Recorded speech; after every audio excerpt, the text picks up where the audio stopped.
스포츠. No problem. 화요일 저녁에는 정 PD와 김 기자 두 분과 함께하고 있습니다. 먼저 일간 스포츠 김재한 기자부터 인사 나누겠습니다. 어서 오십시오. 안녕하세요. 안녕하세요. 네. 자, 오늘 김재한 기자만 스튜디오에 나오셨고 정현호 KBS 스포츠 PD는 전화로 연결이 되어 있습니다. 안녕하세요. 네, 안녕하십니까. 잘 들리시나요?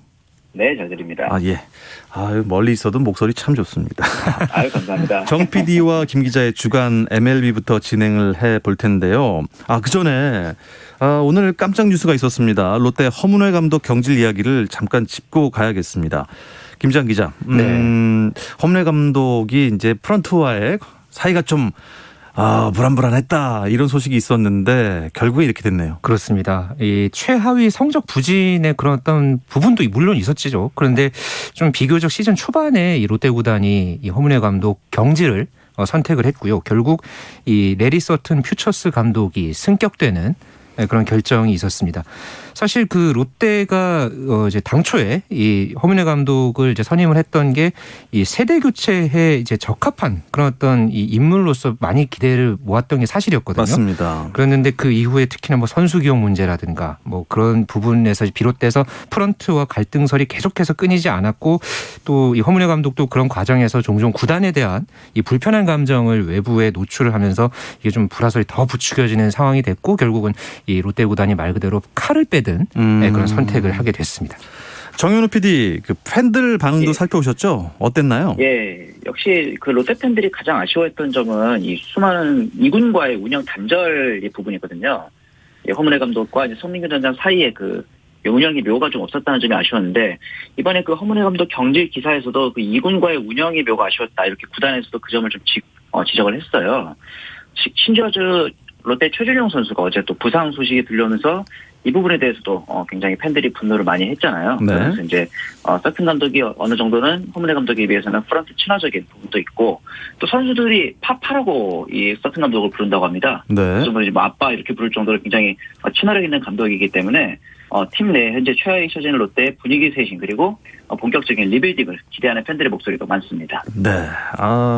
레리 서튼 감독은 참 이름이 익숙해서 찾아봤더니 옛날 그 현대 유니콘스. 그렇죠. 홈런왕 출신이기도 하고. 그렇습니다. 네. 자, 이 뒷이야기는 좀 묵혀뒀다가 다음 주 월요일에 야구 한 잔 시간에 자세하게 다루도록 하겠습니다. 자, 우리는 주간 MLB로 넘어가도록 하죠. 네.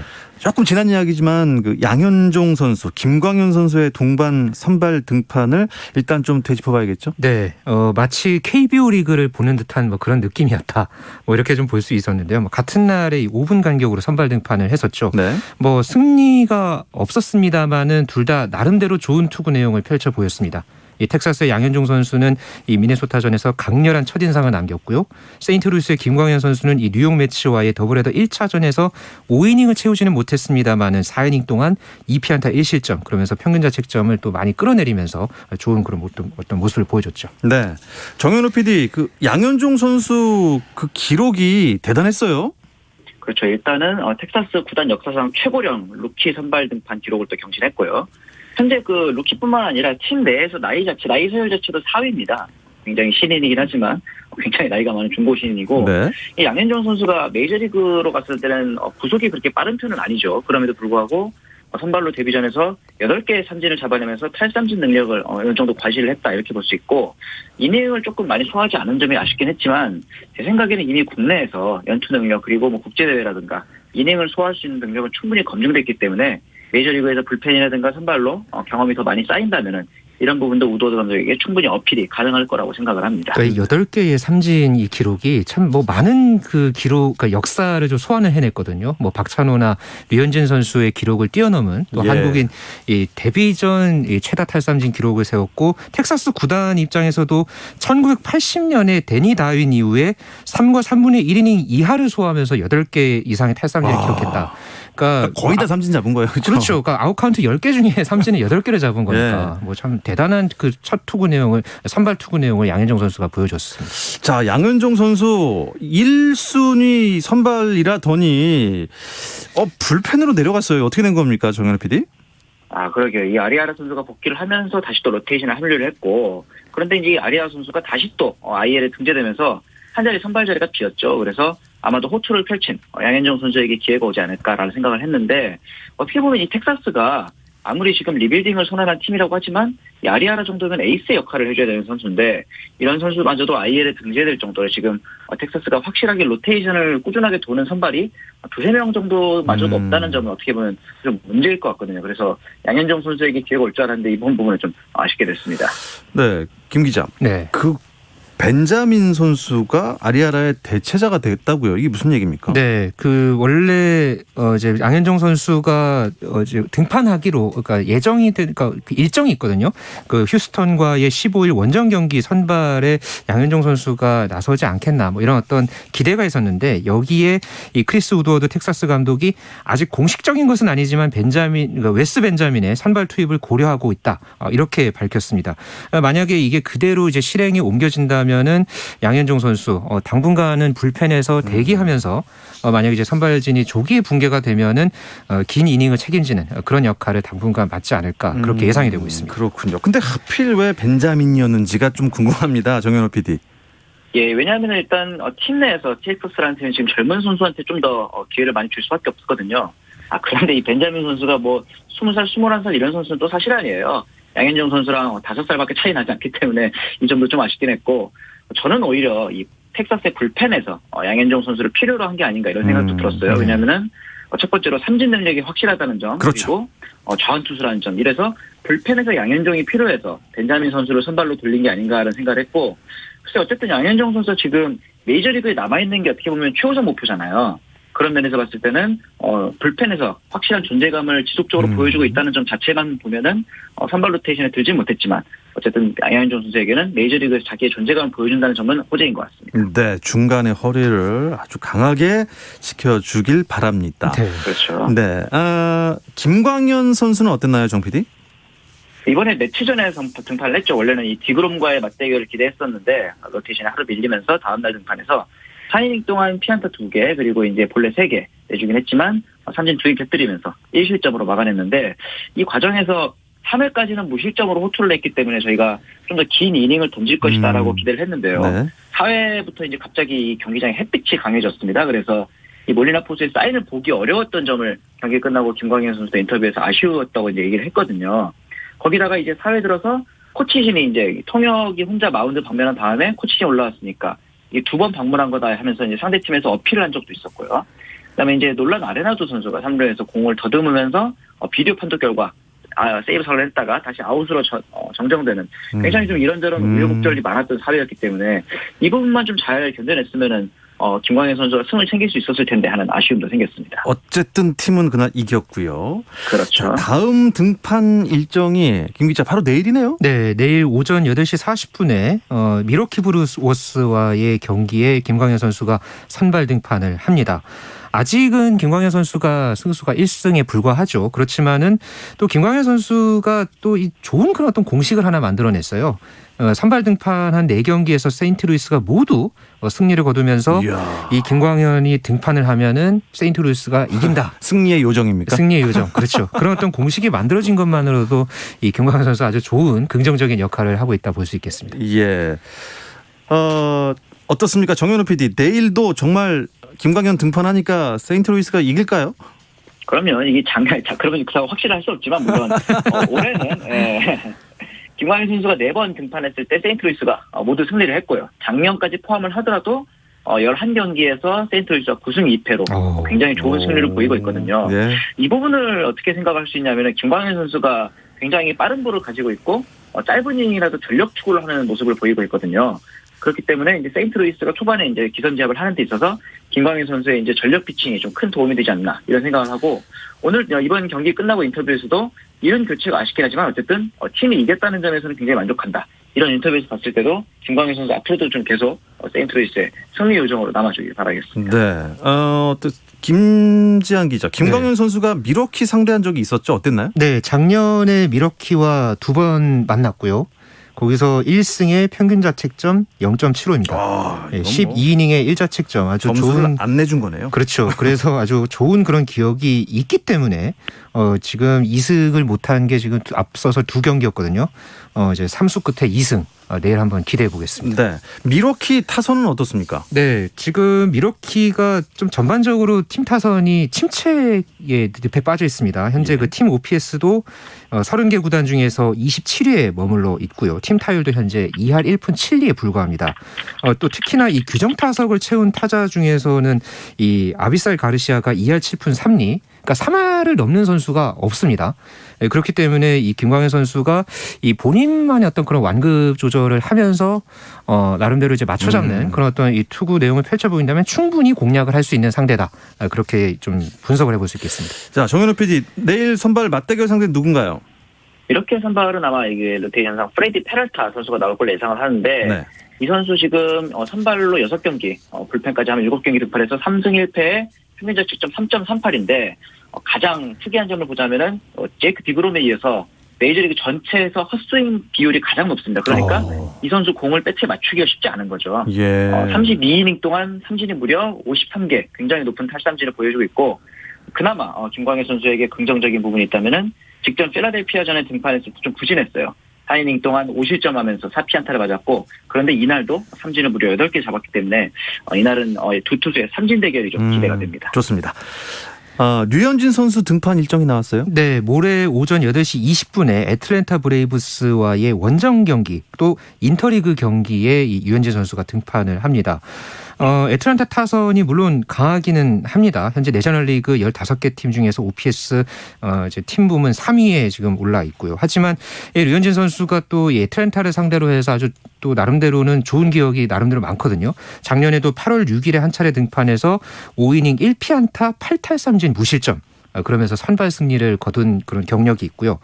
또 이번 경기의 최대 하이라이트 류현진 선수가 타선에 서는 것을 볼 수 있게 됐습니다. 예. 네, 아무래도 지금 또 이 내셔널리그 이 홈팀을 이제 상대로 하기 때문에 류현진 선수가 이제 타석에 서야 하는데 지난 주말에 또 화제를 보았죠. 이 토론토 구단이 SNS를 통해서 이 타격 훈련을 하는 류현진 선수의 모습을 올렸거든요. 거기서 표정이 상당히 밝았습니다. 또 류현진 선수가 또 홈런을 치기도 했었고, 지금 베이브 류스다 뭐 이런 말도 많이 하는데 그만큼 아주 기대가 참 무척 큽니다. 예. 정현우 PD, 김하성 선수 소식 좀 전해주시죠. 예, 요즘에는 이제 여전히 대타로 좀 나오는 경우가 많죠. 어제 이제 교체 출전으로 역시 대타로 나왔어. 상대 투수가 이제 삼성에 있었던 투수입니다. 투수라고 하기 좀 뭐하고 다린 러프 타자입니다. 요즘 메이저리그에서는 이 타자들이 투수를 등판하는 경우가 많은데 네. 러프를 상대로 해서 희생 플라이로 이 타점을 하나 이제 정립을 했고요. 그다음에 이제 이 김하성 선수의 가장 마지막 선발 출전 경기가 6일날 경기죠. 이날 경기 때 4타수 무안타를 기록한 이후로 3경기 연속 좀 교체 선수로만 출전을 하고 있는데 아직까지 이제 뭐 타석에서 부진한 모습이라든가 수비에서 문제가 있어서 마이너리그로 강등돼야 된다든가 이런 여론은 없기 때문에 계속해서 좀 감을 찾아나가는 과정을 가져간다면은 앞으로 좀 기회가 많이 올 것 같습니다. 네. 메이저리그에서 일본인 선발 투수 4명 동시 선발 이 진기록에 나올 뻔했다면서요. 네, 내일 이 경기에서 이 일본인 선발 투수가 4명이 그러니까 하루 이제 동시에 이제 선발로 올라서는 기록이 나올 뻔했었습니다. 이제 샌디에고의 다르비슈 그리고 LA 에인절스의 오타니 쇼헤이 또 미네소타의 마에다 겐타 또 시애틀 메리너스의 기쿠치 유세이 이렇게 이제 나서려고 했는데 이 다르비슈가 이제 등판 일정이 바뀌었습니다. 이게 지금 그 13일 더블헤더 한 경기에 이 다르비슈가 나서게 되면서 이 기록이 무산이 됐고요. 그동안에 메이저리그 마운드에 올랐던 일본인 투수가 54명이었거든요. 그런데 뭐 3명까지는 있었습니다만 이렇게 동시 4명이 한꺼번에 이 선발 등판했던 기록은 없었기 때문에 조금 기대를 모았지만은 어쨌든 이렇게 무산이 되면서 다음 기회를 노리게 됐습니다. 예. 정현우 PD, 우리나라 선수들 메이저리거들도 이런 일이 있지 않았나요? 우리나라 선수들도 3명이 동시에 출격한 적이 있었죠. 박찬호, 서재훈, 김병현 선수가 출격을 한 적이 총 4번 있었고 예. 서재훈, 김병현, 류재국 선수가 동시 출전한 경기가 한 번 있었거든요. 이번 시즌에도 양현종, 김광현, 류현진 선수가 동시 출격을 하는 좀 약간 기대되는 코리안 데이가 한 번 있었으면 좋겠다. 그런 생각도 듭니다. 네, 기대해 보겠습니다. 자, 주간 MLB 소식 여기서 마무리하고요. 올림픽 소식으로 넘어가 보겠습니다. 잠깐 쉬었다 올게요. 당신의 팀이 가장 빛나는 순간 스포츠 박태원 아나운서와 함께합니다. 정 PD와 김 기자 두 분이라면 그 어떤 종목도 얘기를 깊이 있게 나눌 수 있습니다. 정현호 KBS 스포츠 PD, 또 일간스포츠 김재한 기자와 함께하고 있습니다.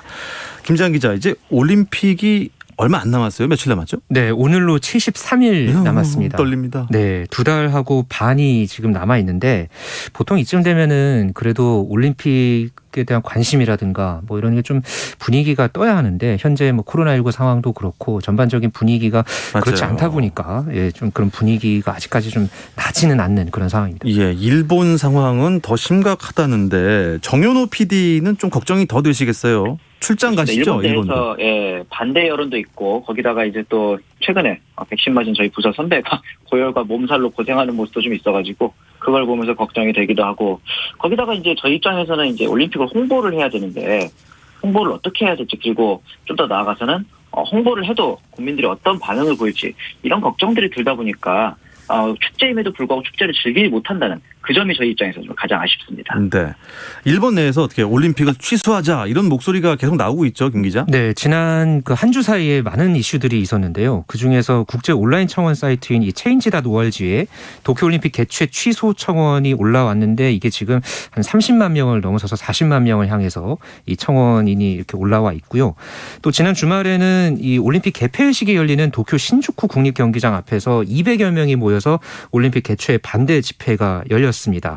그리고 이 선수들 사이에서도 지금 이 도쿄올림픽에 대한 좀 조정, 검토가 필요하다. 뭐 이런 지금 이 소신 발언들이 이어지고 있는데요. 일본 테니스 스타인 오사카 나오미 선수 그리고 니시코리 게이 선수가 좀 이 올림픽 개최에 대한 논의가 필요하다고 본다. 또 이렇게 이야기를 했거든요. 최근에 또 일본 정부가 긴급사태 발령 기간을 31일까지 연장을 했고요. 이 부분에 이제 영향을 미치면서 토마스 바흐 IOC 위원장이 다음 주에 방일을 예정을 했는데 이게 연기가 됐습니다. 네. 여러 가지 지금 상황들이 복잡하게 전개가 되고 있기 때문에 이 올림픽이 과연 이제 정상적으로 그러니까 지금 해외 관중 입장을 허용하지 않기로 했는데 이걸 지금 무관중 개최까지 지금 이야기가 나오고 있는 상황이기 때문에 좀 지켜봐야 되겠습니다. 네. 자, 오늘은 올림픽 종목 중에서도 사격 이야기를 해볼 텐데요. 정현호 PD, 예. 사격하면 또 우리 진종호 선수가 있지 않습니까? 그렇죠. 올림픽에서 메달을 많이 딴 걸로 알고 있는데 몇 개나 땄습니까? 진종호 선수가 2004년 아테네 올림픽부터 이제 출전을 해서 2016년 리우 올림픽 가장 최근의 올림픽까지 금메달 4개, 은메달 2개에서 총 6개를 따내면서 우리나라 역대 올림픽 최다 메달 타이 기록을 보유하고 있거든요. 이번에 메달을 추가한다면 역대 최다 메달 주인공이 되는 건데 저는 개인적으로 기억이 나는 게 리우 올림픽 때 금메달을 딴 직후에 제가 촬영을 갔었어요. 그때 이제 막내 PD라 간다라고 인터넷 디지털 프로그램 촬영을 하고 있었는데 네네. 경기가 끝난 직후에 금메달 딴 직후에 이 진종호 선수를 저희가 이제 약간 급습하듯이 들이닥치는 그런 상황이 있었거든요. 그럼에도 불구하고 약간 무례할 수도 있는 상황이었는데도 네. 굉장히 차분하고 젠틀하게 기뻐하면서 대답해주는 모습이 저는 아직도 굉장히 감명 깊은 그런 기억으로 남아 있습니다. 그러니까 이번에 인성이 좋으신가 봐요. 이번에도 그 그럼요. 선발전에서 이 진종호 선수의 활약이 대단했거든요. 그러니까 원래는 이게 지금 5차 선발전까지 이제 있었는데 그러니까 4차 선발전까지가 7위였어요. 그러니까 상위 2명만 올라갈 수 있는 건데 이 5차전에서 그것도 60번째 발 마지막 발에 10점 만점 쏴가지고 2등이 됐습니다. 그러니까 정말 엄청난 이 라스트샷 이 대박을 치면서 이렇게 그러니까 올림픽에 이제 나가게 됐는데요. 본인 스스로도 떨어질 줄 알았는데 놀랐다. 뭐 이렇게 이야기를 하면서 주변에서 축하한다고 말해줘서 알았다. 이렇게 얘기하는 거 보면 이야. 이게 뭐 겸손하다고 해야 될지 뭐 어떤 자기 반응인지. 관리를 잘하시는 것 같아요. 그렇죠. 왜냐하면 네. 지금 5번째면은 4년마다 개최되니까 20년 아닙니까? 그렇죠. 야, 스포츠 선수가 20년 동안 그렇게 총을 잘 쐈습니다. 네. 자, 김지한 기자, 사격에서 또 어떤 선수를 주목해 보면 좋을까요? 이 선수 좀 주목을 해볼 선수 한다면요. 이 10m 여자 공기권총의 김민정 선수가 있는데요. 이 선수가 2019년에 그 부문 랭킹 세계 랭킹 1위까지 올라갔었고요. 네. 또 2018년에 미넨 월드컵에서는 25m 권총에서 비공인 세계 기록을 세우기도 했습니다. 그러니까 월드컵이라든가 이런 뭐 세계 선수권, 월드컵 파이널 이런 대회에서 아주 좋은 모습을 보여줬기 때문에 이번에도 아주 좋은 그런 활약이 좀 예상이 되고 있고요. 또 이 여자 10m 공기소총의 권은지 선수, 또 남자 25m 속사권총의 송종호 선수, 또 이 여자 10m 공기권총의 김보미 선수 이런 선수들이 또 이 올림픽 입상이 좀 가능한 네. 그런 종목에서 좋은 모습을 보여줬기 때문에 도쿄올림픽에서의 활약이 아주 기대가 됩니다. 예, 좀 새로운 이름들이 많네요. 김민정, 네, 그리고 권은지, 송종호, 네. 김보미. 네. 세대 교체가 이루어지는 건가요? 그렇습니다. 이번에 그 15명이 뽑혔는데 이 중에서 12명이 올림픽 경험이 처음이거든요. 과거에 뭐 2012년 런던 올림픽 때 김장미 선수 그랬고요. 2014년 맞아요. 인천 아시안 게임 때 김청용 선수 그랬고, 그러니까 매 그런 국제 대회, 메이저 대회마다 이 사격 종목에서 신데렐라들이 참 많이 나왔습니다. 맞습니다. 여갑순 선수도 있고요. 그랬죠. 네, 예전에. 예. 네. 그래서 이런 선수들이 또 많이 나왔기 때문에 이번 이 올림픽에서도 뭐 김민정이라든가 이 송종호 선수 이런 선수들의 이제 새로운 스타 한번 기대해 보겠습니다. 네. 도쿄올림픽에서 이 사격에 메달이 몇 개 걸려 있습니까? 정현우 PD. 총 15개 종목이 있는데 우리나라는 12개 종목에 참가를 하고요. 또 혼성 종목이 신설이 됐잖아요. 네. 그러면서 이제 뭐 혼성 공기소총, 공기권총 단체전까지 출전하면서 이제 진종우 선수가 2관왕을 노려볼 수 있는 상황인 것은 이제 바람직한데, 정작 그 주종목인 50m 권총이 사라졌다는 점은 진종우 선수 입장에서는 좀 아쉬울 것 같습니다. 사격 종목은 뭐 우리나라가 잘 쏘지만 또 어떤 나라들이 강점을 보이고 있나요? 우리나라 말고도 이제 영국과 독일 같은 유럽도 이제 잘 쏘고, 그 다음에 중국과 같은 아시아 국가들도 굉장히 좀 강점이 있거든요.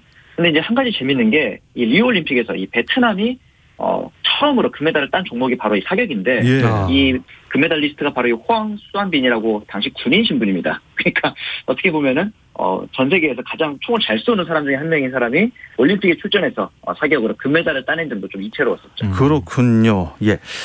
김재한 기자. 네. 도쿄올림픽이 아직 열리지 않았지 않습니까? 그렇죠. 그런데 베이징 동계올림픽이 또 얼마 안 남았어요. 내년 2월 4일부터 우와. 20일까지 베이징 동계올림픽이 예정이 돼 있고요. 그러니까 예. 지금까지 앞으로 9개월 남짓 남았는데, 평창 동계올림픽이 엊그제 같았는데 이 베이징 동계올림픽이 또 얼마 안 남았다고 하니까 참 시간이 빨리 갔다는 생각이 듭니다. 네.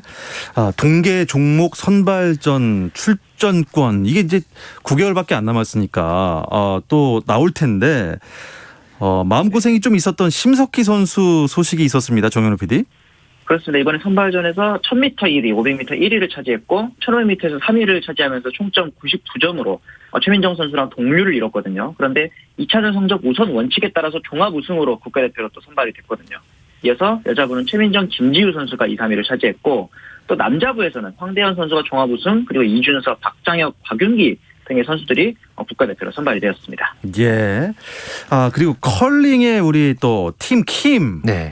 이 어떻게 티켓을 놓쳤다는 얘기를 들었습니다. 네, 세계 선수권이 이제 최근까지 열렸는데요. 여기서 아깝게 이 올림픽 본선 진출이 좌절이 됐습니다. 예, 그러면서 좀 아쉽게 됐는데, 그렇다고 해서 아예 올림픽을 못 나가는 건 아니거든요. 그렇습니까? 오는 12월에 이 올림픽 자격 대회가 있는데 여기서 이제 마지막 3장의 티켓 여기에 이제 올라갈 수 있는 기회가 있고요. 그러기 전에는 물론 이제 팀킴이 이 국가대표 선발전을 거쳐야 합니다. 또 이 국가대표 선발전 경쟁이 워낙 치열하기 때문에 이 다음 달 22일부터 열리는 선발전을 통과해서 과연 이 세계 선수권, 세계 이 자격 대회까지 과연 좋은 모습 보여줄 수 있을지 한번 지켜보겠습니다. 그 영미한 그 소리를 또 한번 들어봤으면 좋겠네요. 메이저리그 소식과 올림픽 이야기까지 재밌게 나눴습니다. 다음 주를 기대하겠습니다. 정현호 KBS 스포츠 PD 그리고 일간스포츠의 김재한 기자 두 분 고맙습니다. 감사합니다. 감사합니다. 내일도 저녁 8시 30분에 다시 찾아오겠습니다. 박태원의 스포츠.